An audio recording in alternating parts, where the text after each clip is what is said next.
La carta cayó de sus manos cuando leyó la última línea. No fue un gesto dramático, simplemente se le soltaron los dedos, y mientras el papel flotaba hacia el suelo, ella se quedó mirando al vacío, porque en ese momento todo lo que creía entender de su vida acababa de volverse mentira. 11 días antes de eso, él simplemente se fue. No había gritos, no había discusiones, no había explicaciones que ella pudiera discutir o rebatir o llorar sobre ellas. Solo cerró la puerta y se fue.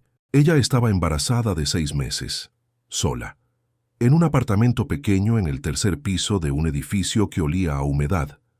Y lo más extraño no era el abandono.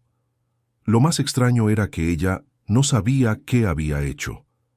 Pasó los primeros días esperando que él volviera enfadado después de que alguien le contara algo, pero nadie llamó. Él no volvió, y ella comenzó a buscar en su memoria como quien busca en un cuarto oscuro, tanteando paredes, buscando la luz. Había dicho algo que él hubiera malinterpretado. Repasaba conversaciones, noches, mañanas, viajes al mercado. Todo parecía normal y extrañamente inocente. Lo que la asustaba no era el dolor. Las embarazadas abandonadas lidian con el dolor todo el tiempo. Es casi un cliché.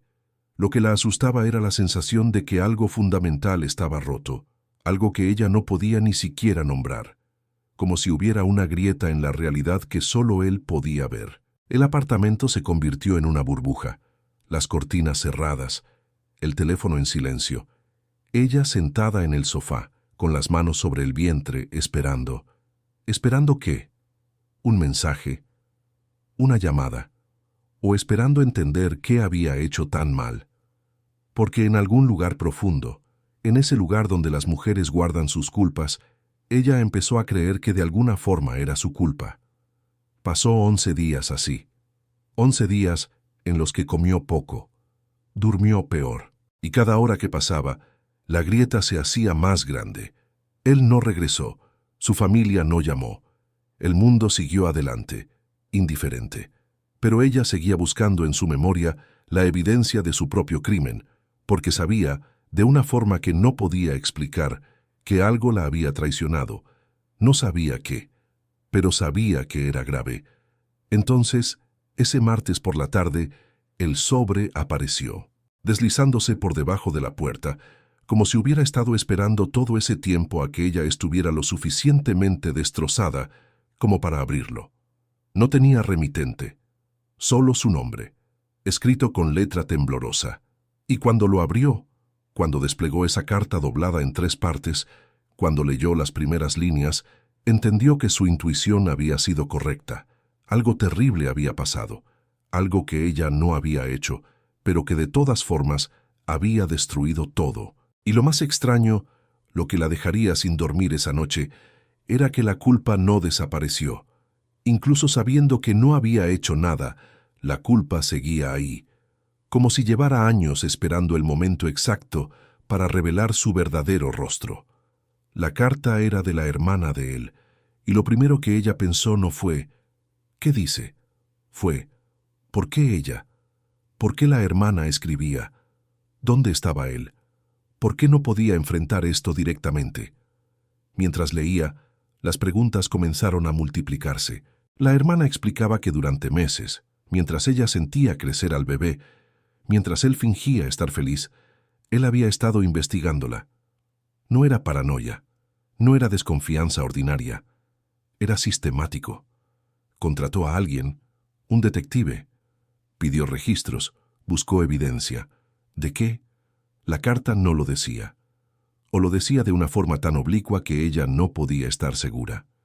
«Encontró que habías estado en el hospital», escribía la hermana, «un día, hace 7 meses, sola». «¿Un día en el hospital?», ella recordaba. Por supuesto que lo recordaba. Pero ¿por qué eso era suficiente para que desapareciera? La carta ofrecía una respuesta, pero era la respuesta equivocada. Él había visto los registros, procedimiento ginecológico, y había llegado a sus propias conclusiones. Conclusiones que la hermana nunca nombraba directamente. Conclusiones que dejaba flotar en el aire como veneno sin forma. ¿Pensaba que el bebé no era suyo? ¿Pensaba que ella le había sido infiel? ¿Pensaba que había... La carta no lo decía. Lo que la hermana escribía era: él está equivocado. Pero eso no explicaba nada. ¿Equivocado en qué? ¿Equivocado en sus suposiciones? ¿Equivocado en irse? Lo peor era la lógica. Ella podía seguir el camino de la razón de él. Un día en el hospital, un secreto guardado, un bebé que crecía. Punto A, punto B, línea recta hasta la conclusión más destructiva. Porque si ella pensara como él, si mirara los hechos como él los había visto, casi parecería razonable. Casi parecería que él tenía razón en irse. Casi, y eso era lo que la rompía. No que él la hubiera abandonado, sino que había interpretado su silencio de una forma tan diferente a la realidad que hacía que ella cuestionara su propia versión de los hechos. ¿Qué había pasado realmente ese día? ¿Por qué había decidido no contarle? Porque ahora que lo pensaba, había guardado eso. Había dejado que pasara un día, una semana, un mes, sin decir nada. Eso no hacía que tuviera algo que ocultar. Eso no hacía que fuera culpable de algo, aunque no fuera de lo que él pensaba. Las preguntas se multiplicaban. Cada una engendra 3 más. ¿Por qué no le había contado? ¿Qué pasó realmente en el hospital? ¿Hay algo más que ella misma había bloqueado? ¿Qué tan grave era? La carta no respondía nada. Solo sembraba preguntas como minas en el territorio de su propia mente. Y lo peor era que la hermana parecía estar del lado de ella. Él está equivocado. Pero eso solo abría más grietas. Si él estaba equivocado en sus conclusiones, ¿qué interpretación era la correcta? ¿La de ella? ¿La de la hermana? ¿La del médico que nunca supo que su día de trabajo se convertía en motivo de abandono? Ella releyó la carta una vez más, y con cada palabra la sensación de no entender nada se hacía más profunda, como estar en una habitación oscura donde todos hablan un idioma que ella reconoce, pero cuyo significado ha cambiado de alguna forma fundamental. Nada tenía sentido, y todo empezaba a parecer que iba a empeorar. Esa noche, ella no durmió, no porque no estuviera cansada, sino porque su mente estaba construyendo narrativas, historias en las que él tenía razón, historias en las que ella era la villana, historias en las que todo esto era su culpa. ¿Qué había pasado en el hospital? Ella lo recordaba, o creía que lo recordaba, pero después de leer la carta, después de entender que él había llegado a conclusiones tan catastróficas, ¿podía confiar en su propia memoria? ¿O su mente había filtrado los detalles protegiendo una culpa más profunda? Se levantó, buscó en el closet la caja de zapatos con los papeles del hospital, los sacó con manos temblorosas, leyó los registros como si los viera por primera vez. Procedimiento ginecológico. ¿Eso qué significaba exactamente? Había un quiste, un procedimiento menor, nada grave, pero mirándolo ahora, visto a través de los ojos de él, ¿qué parecería? ¿Qué conclusión extraería un hombre asustado que ya había sido envenenado por las palabras de una tía? Y lo peor era que ella podía entender su lógica, ella podía meterse en su cabeza y seguir el camino hasta el desastre, porque que una mujer guarde un secreto médico, incluso uno inocente, incluso uno que no importa, eso es una grieta. Y una grieta es donde crece la desconfianza. ¿Cuántas otras cosas había guardado? ¿Cuántas otras veces había mentido? No, no había mentido, simplemente había omitido. Pero ¿cuál era la diferencia? Se sintió sucia, no de traición, de complicidad, complicidad en su propia destrucción, porque había creado las condiciones, había dado los motivos, había sembrado la duda, todo había salido de ella. Y ahora con 6 meses de embarazo y sin forma de deshacer nada, tenía que lidiar con las consecuencias. Llamó a una amiga al día siguiente y no pudo explicar. Porque ¿cómo explicas que alguien te abandonó sin darte una razón real? ¿Cómo dices que tu esposo se fue porque guardaste un día de médico en silencio? Parecería absurdo, parecería que ella inventaba, o que minimizaba algo grave, o que merecía lo que le pasaba. Así que no dijo nada, y el silencio se convirtió en su propia cárcel. Los días pasaban. Ella comenzó a temer, no a él, a sí misma, a la capacidad de su propia mente para reescribir la historia. ¿Y si él tenía razón? ¿Y si su silencio realmente era una traición? ¿Y si el bebé? No pensara eso, pero lo pensaba, a las 3 de la mañana, en la oscuridad, con el bebé moviéndose dentro de ella, como si también supiera que algo andaba mal. La ansiedad comenzó, pequeños ataques de pánico, dificultad para respirar, la sensación de que algo fundamental estaba roto, y no podía ir al médico. ¿Y si decía algo que pudiera usarse en su contra? No podía hablar con nadie. ¿Y si la juzgaban?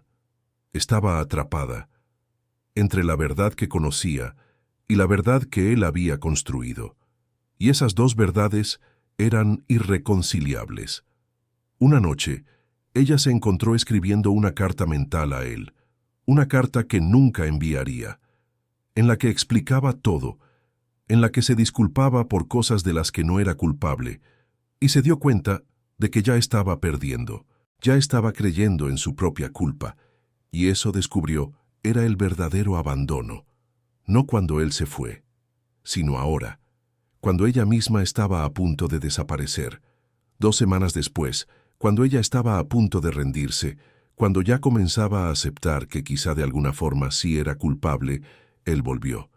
No envió un mensaje, no llamó, simplemente apareció en la puerta. Ella lo vio a través de la mirilla, y en ese momento pasó algo raro. No sintió alivio, no sintió alegría, sintió rabia, una rabia fría, limpia, terrible, porque entendió en ese instante que él había vuelto porque le habían obligado, porque alguien, probablemente la hermana, le había mostrado la realidad, no porque hubiera llegado a ella por sí mismo, no porque hubiera confiado en ella, no porque hubiera hablado. Ella abrió la puerta, y él entró, mirando al suelo, buscando palabras, ensayando disculpas, pero ella lo interrumpió, no con gritos, con la voz más tranquila que tenía. Nunca preguntaste. Eso es lo único que necesitas saber. Nunca preguntaste. Los papeles están en la mesa, son míos, del médico, de mi cuerpo. Puedes mirarlos, puedes entender, puedes finalmente confiar. Pero mientras lo decía, ella supo que no importaba, porque los papeles no eran el problema. El problema era que él había elegido creer lo peor. Había elegido investigarla en lugar de preguntarle. Había elegido irse en lugar de quedarse. Pero ¿sabe qué es lo peor?, continuó ella, que casi lo convences. Casi me convences a mí de que tenía razón en sospechar. Casi me convences de que merecía esto. Y eso, para mí, es peor que cualquier infidelidad, porque eso es destruir la confianza que yo tenía en mí misma. Él comenzó a hablar, a explicar, a disculparse, pero ella levantó la mano. No, deja de hablar. El bebé es tuyo, biológicamente, legalmente. Serás su padre. Vendrás los fines de semana. Serás responsable. Pero yo ya no estoy casada contigo. Ya no tengo que explicar nada. Ya no tengo que justificar mi silencio, porque el silencio no es traición. Discreción no es culpa. Y guardar un día de médico privado no es razón para destruir una familia. Y mientras él se daba vuelta, mientras entendía que esta vez era de verdad, que no había vuelta atrás, ella hizo algo que la cambió para siempre. Se rió, no de histeria, de liberación, porque en ese momento ella entendió algo que él nunca entendería, que ella no necesitaba su confianza, que ella no necesitaba convencerlo de nada, que su valor no dependía de si él creía en ella. El bebé nació. Él estuvo en el hospital, vio nacer a su hijo, lloró, pero algo había cambiado. Ella lo miraba con una compasión fría, no porque lo perdonara, sino porque lo veía con claridad. Veía a un hombre asustado que había elegido la cobardía sobre la comunicación, y ella, descubrió, no tenía lugar en su vida para gente que no hacía preguntas. Una noche, años después, cuando el niño preguntó por qué sus papás no se querían, ella le dijo la verdad. Nos queríamos, pero no nos confiábamos. Y eso, mi amor, es la diferencia entre amar y estar dispuesto a quedarse. Y mientras decía eso, ella se dio cuenta de que la carta amarillenta, el silencio de 11 días, la investigación privada, todo eso no había sido su fin, había sido su comienzo. El comienzo de alguien que aprendía que su propia voz importaba más que la aprobación de alguien que nunca supo escuchar. Había sido el comienzo de su verdadera libertad. Y eso, después de todo, era la única verdad que importaba. Si esta historia te hizo reflexionar sobre la confianza, el perdón y la dignidad, déjanos tu opinión en los comentarios. ¿Qué habrías hecho tú en su lugar? Dale like si crees que la confianza rota no siempre se puede reparar. Comparte este relato para que más personas lo conozcan. Y suscríbete al canal, porque aquí seguimos contando historias donde lo que parece un final a veces es solo el comienzo de algo mucho más fuerte. Las mejores herencias no se encuentran bajo colchones viejos, se construyen con decisiones valientes. Nos vemos en la próxima historia.